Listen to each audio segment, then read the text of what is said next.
Hello chess friends and welcome to Zarov's chess channel and welcome to the Tata Steel Masters tournament in 2021. We're back now in the round 9, and in the round 9 I think the most attractive game was the game between Radoslaw Wojtaszek against Fabiano Caruana. So if you ask yourself this question, why the title is Undercover Fabi, well, there is this movie. If you haven't watched it, please watch this. It's the movie Donnie Brasco with the great actors Al Pacino and Johnny Depp. It seemed to me that Fabiano Caruana didn't expose himself recently with this blitz bullet rapid tournaments. He didn't play this tournaments. He probably studied at home. He prepared some other lines. He tried probably also to prepare for the upcoming Challenger tournament. I think it's a great choice because sometimes we get really distracted by all of these other events. Fabiano Caruana probably decided to be prepared for this classical time format event and also for the candidates tournament. I think, as I said, it's a great choice, and we really need a sharp Fabiano Caruana. He still has chances to win also the candidates, and what I've noticed now in this tournament that Fabiano Caruana is playing much more sharper.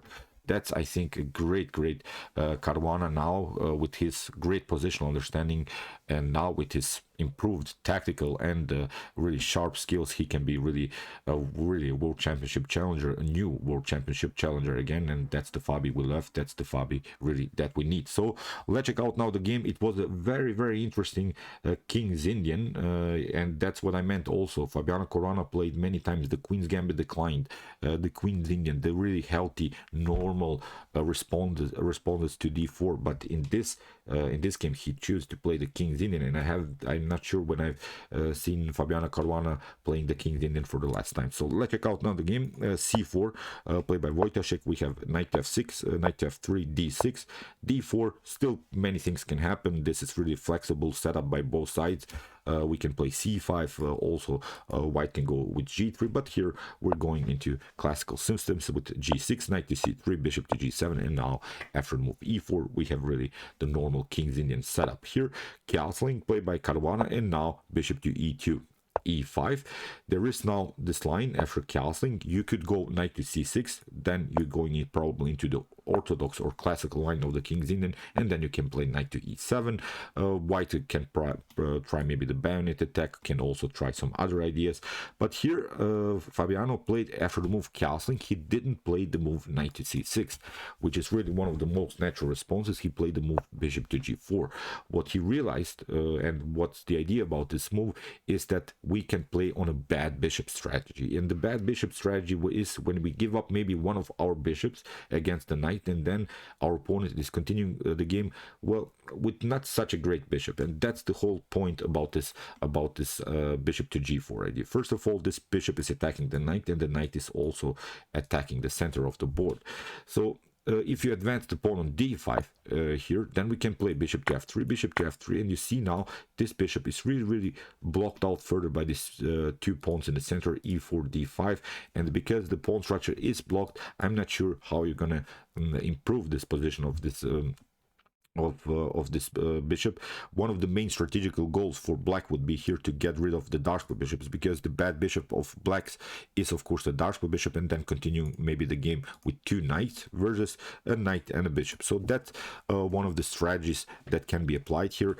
I think it's a great line by Fabiano Caruana that he played, and now comes bishop to e3. Here in the game, bishop to f3 immediately by Caruana. He gives up the bishop in the early stage of the game, but again with the same idea. Bishop takes f3, and still this pawn is immobile. You see, you cannot advance it in order to improve your bishop's activity, so that's why we like to call this bishop a bad bishop. Still, it's not over here for white, because we have maybe now in this particular point not such a great bishop, because it still can be an open game. It still can be improved, the bishop's activity. We can always remaneuver maybe the bishop and find new opportunities for the bishop pair, but so far this idea works, and from an engine evaluation, so far it's an equal game. So e takes d4 by Caruana. What he's trying to do, as we said, after bishop to d4, he would love now maybe even to trade off the dark square bishops, and then attack the dark squares, creating maybe a blockade. The blockade idea against the Maroczy bind, we have here a Maroczy bind pawn structure.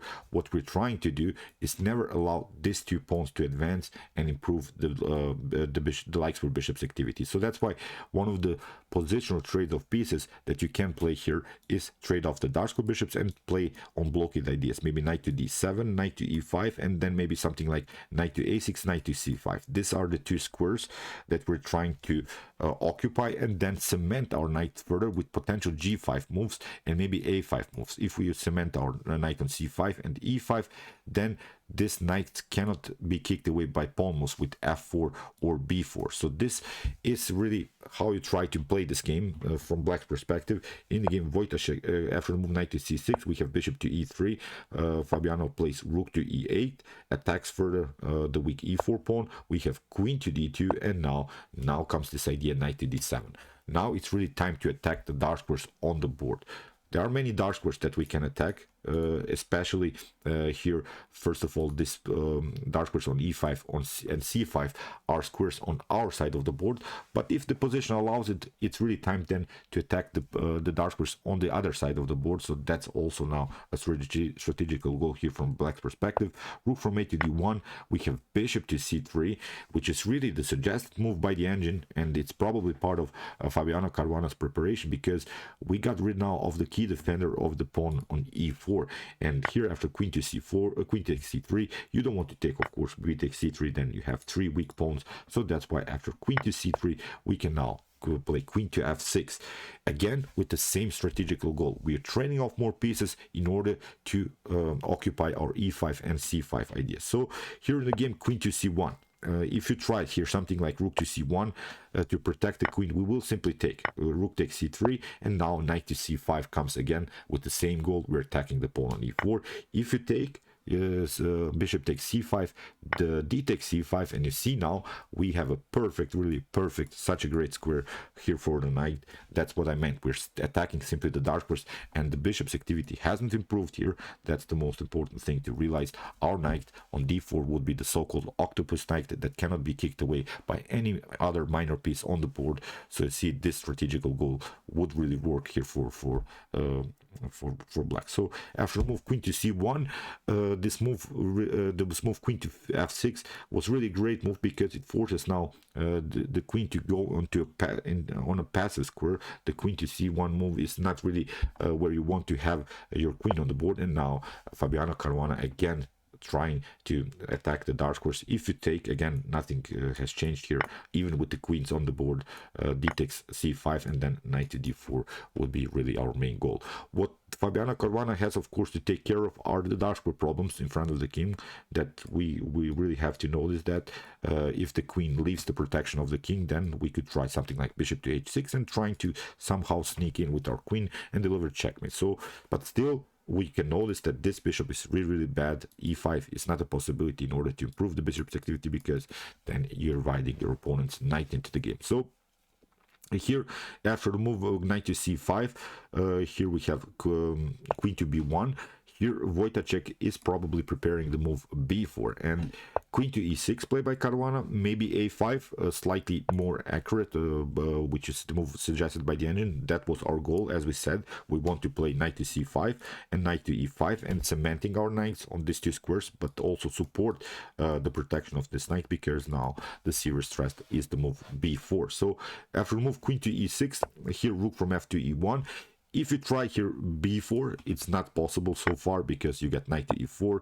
Then you could try maybe a counterattack b5, but again, nothing dramatically has changed, because we have then rook knight to c3, and your rook is hanging. So that's why rook from f to e1, knight to e4 is not a possibility, because there are some discovered threats on the e file. So that's why queen to c4, again b3. B3 is also not working to protect the pawn. Then this other pawn is hanging, so that's why rook to e1, and Fabiano Caruana grabs a pawn. He has now a slightly better position. Still, you have to again take care of your dark square problems. You have left now with your queen the defense of the king, but still it's a slightly better position for black. Fabiano Caruana played for a really outstanding game so far. So b3, we have queen to c3, bishop to d2, queen to f6, and now bishop to c1. The main goal is now to play bishop to b2, getting rid of the queen, attacking the queen. The queen would then have to move from the protection of the king on dark squares and then trying to get a better activity with our queen, because the queen is simply not good here on c1. h5. Here Fabiano Caruana realized that he has to do something, he has to improve, he has to attack somewhere. We have bishop to b2, knight to e5. Again, this idea to cement the position. If you take, then again something like d takes pardon me, after d takes e5 will happen, and then we could again search for some knight to e6 and again knight to d4 ideas, where we again would cement our knight on a very, very active square. And again, you can notice that this bishop on f3 is simply bad. So here, after the move knight to e5, bishop to e2 was played. Here Wojtaszek is of course preparing the move f4. That's why here h4 played by Caruana. He's trying to further cement this pawn structure. He's trying to get really nice grip on dark squares. f4 so far is not a possibility because the queen is protecting that square, so that's why queen to c1 prepares the move, and now g5. Here Caruana has a perfect control on dark squares. The knights are very, very good. We can now again try knight to e6 and cement the knight on another good square. It's of course the weak square on f4. So really, really great game by Fabiano. Bishop to b5. We have rook to e7, rook to e3, and now queen to g6. Bishop to e2, and now rook to e8. Queen to c2, and now knight to e6. Now we have this goal. We have now a new square for our knight. It's a very, very cool knight. Square f4. Again, I'm pointing out bishop takes e5, d takes e5. Nothing dramatically has changed. Still, this bishop has maybe some kind of an activity here on that side, but we're attacking. We don't attack anything here on the queen side. Knight to f4 is, I think, a much, much better position for black. So f3, we have knight to f4. Look at this knight. They're dancing around the king. We have bishop to f1. We have c6, queen to f2, and now we have rook to e6. Here, if you try g3, it's not so good to kick away one of these knights, because you get h takes g3, and then knight to d5 is here a great move. You cannot take because the queen is pinned here on this diagonal. You would be forced maybe to retreat with your rook. But if you try rook to e1, and then we have really this move knight to f3. You see the rook has left the defense of the f3 pawn. Now you get the fork on the king and the rook, and again it's completely winning. So that's why queen to f2. You have to get out of this potential tactical mess on this light square diagonal here. Rook to e6, and here rook to c3. Wojtaszek is not finding here good squares for his pieces in the game. Caruana tried now d5. He's breaking through. His knights are very good. His knights are centralized. The activity on the e file is of course also very good. The activity on the g file is also very good, because it's obvious that Caruana will try to break the position somewhere with the move g5, and then if that happens, then the king could be also endangered on the g file. And here we have again this move g3, which is really not the best of moves. Rook to e3, you have to protect first your position here. You cannot rush into attacks. G3 opens the position, and Fabiano plays h takes g3. We have h takes g3, and now d takes e4. And okay, what to do here?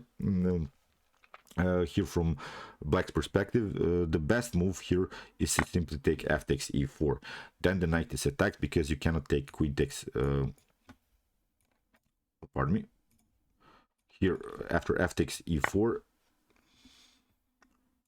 the problem is now you cannot take with queen to e4. Your knight is hanging, so that's why you would be forced to retreat with your knight. F takes e4, knight to h5, and then maybe we can play queen to f5, forcing a trade of queens. Then maybe something like queen to h6 could happen. Now bishop to c1 by white. Still a better position for black, but at least we're trying to do something here. But after a move d takes e4 here, Wojtaszek took g takes f4, and now you can guess what happens. We have now this idea g takes f4.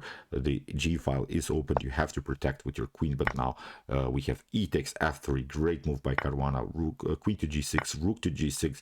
We have king to h1, f2, we're threatening now the move rook to g1, and then followed with knight to g4. Something like rook to e6, rook to h6 is also a nice checkmate preparation. Here in the game we have bishop to h3. Now comes knight to c4.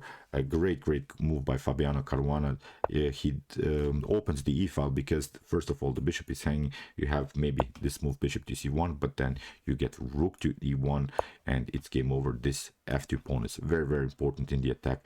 In the game Wojtaszek tried rook takes c4, and here after the move rook to e1, in this position white resigned. What's the possible continuation? King to h2 we can take.